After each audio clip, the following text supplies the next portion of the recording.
On February 16, 2008, a dozen or so people made up of UCSD students, San Diego resident, and I gathered near the trolley station on the United States side of the border to cross over to Mexico. We were then guided across the San Ysidro border by members of the San Diego Maquiladora Workers Solidarity Network. The walk took us over the Interstate 5 freeway, and in the close distance, I could see Tijuana. Below me were cars lined up at the border checkpoint to be processed for entry into the United States. The walk was not long, and within minutes, I crossed the border seamlessly. I was in Tijuana, Mexico. With this checkpoint station vacant, it makes me wonder if the Mexican authority even takes their foreign visitors seriously. Not far from the vacant checkpoint station awaited our transportation for the tour. Awaiting with the bus was Enrique Davalos, an assistant professor of Chicano study at San Diego City College. Enrique acted as our main guide and shared with us his expertise and the purpose of the Maquiladora tour. The social space and living condition I observed as we were driven to our first destination did not shock me, but I was amazed by how bad it was. For some reason, I did not expect to see dirt roads, and for these conditions to exist literally next door to the United States was surprising.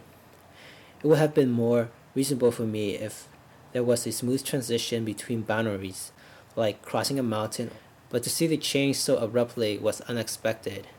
Faces of workers I saw on the street as the bus passed them by expressed looks of desperation, striving for survival, and uncertainty about their future. Across the street from where this boys stand is a memorial fence remembering those who have perished trying to cross the border as a result of a 1994 U.S. border plan called Operation Gatekeeper. So the U.S. government said, we also want to build a wall between the United States and Mexico because we don't want people coming here anymore. And we're going, that's crazy. You're going to build a wall? Wasn't it Reagan that said to Gorbachev, tear down this wall? Now you're going to build a wall? People aren't going to stop coming. They've been coming here for thousands of years, since Operation Gatekeeper began in October of 1994. 10,000 people. All of them have a story. All of them have parents that never expected their children to die crossing the desert. Yesterday, I was at a cemetery, just yesterday at this time, where there's 650 people buried that are unidentified. They're unidentified, but they're not forgotten. I go there every month to put crosses and to remember them and say some prayers. Sometimes I do it in a small group like yesterday. Sometimes I have other people that come with us.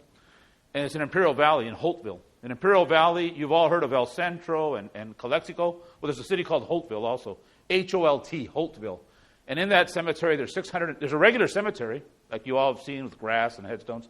Then way in the back, way in the back, there's just a bunch of dirt with a bunch of bricks. And those bricks say John Doe, if it's a man or a little boy, or Jane Doe, if it's a woman or a little girl. And there's 650 of them. And I asked the guy that was there, I go, when was the last time you buried somebody? And they go, this morning.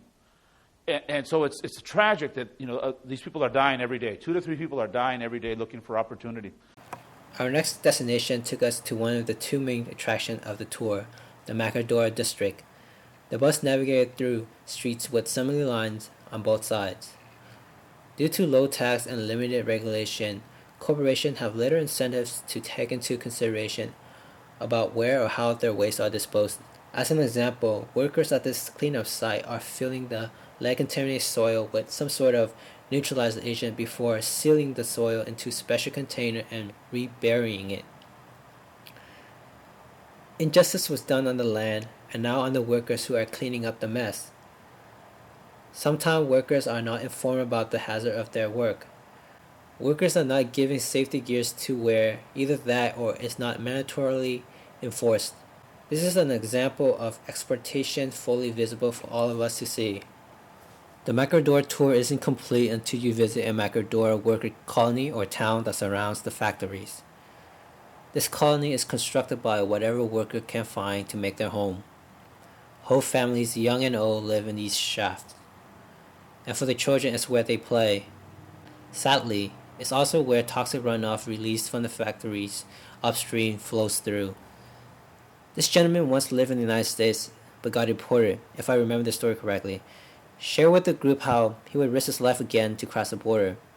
To him, it's worth it because in America he would be making $1,000 a month compared to $100 he's making now.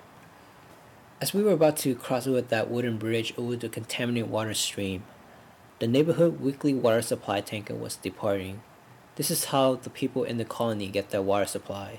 Then again, there are those who have the luxury of having sparkling water delivered to them. I was really surprised and confused because I thought that everyone in the area were poor. I guess it goes to show that the poor and the rich live in an integrated neighborhood around here, unlike in the United States where there are distinct boundaries between different social economic communities.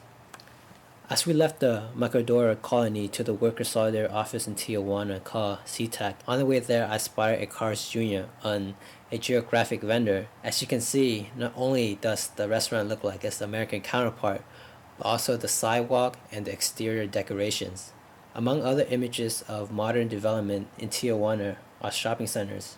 I wonder if Tijuana can ever become a transnational city with the existing poor living conditions. The location of the area I have just talked about can be found on Google using Google Maps. This is a map of the border between California and Baja California, Mexico. You can see that the southern tip of San Diego and most of Tijuana. If you know where to look, the Macadora complex in Tijuana is located right here. It's about 3 square miles and with one side directly adjacent to the United States border. And this is where the lead contaminated field is located. On the map, the cleanup project has not begun. Zooming out and a little bit southwest is the Macadora colony, stretching down along the stream. And surprisingly, the stream is greener on the map than it was when we saw it. Also, you can see that the area is unmapped. There is no street name and nothing to identify the colony. After lunch at SeaTac, we spent 2 hours listening to personal accounts and story of struggle for equality and justice for Macadora workers in Tijuana. This is Ramiro's, who shared with the group a story about his wife Alexia, who became handicapped after a job injury.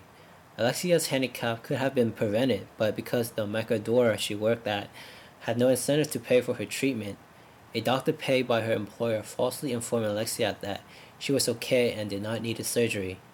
When Ramirez and his wife found out the truth, it was too late. Currently, they are trying to file for full disability aids with the federal government, but at the moment, they are only receiving half. This is Hyman Corta, a staff worker of SeaTac. He lectured to the group about the injustice and exploitative conditions within the Macadora industry in Tijuana. In Macadora factory, thousands of Mexican workers and men labor from sunup to sundown in conditions that fill their bodies with toxins, shorten their lives, and contaminate their community. Employers have high expectations for product qualities, but employees are only given obsolete machineries to work with.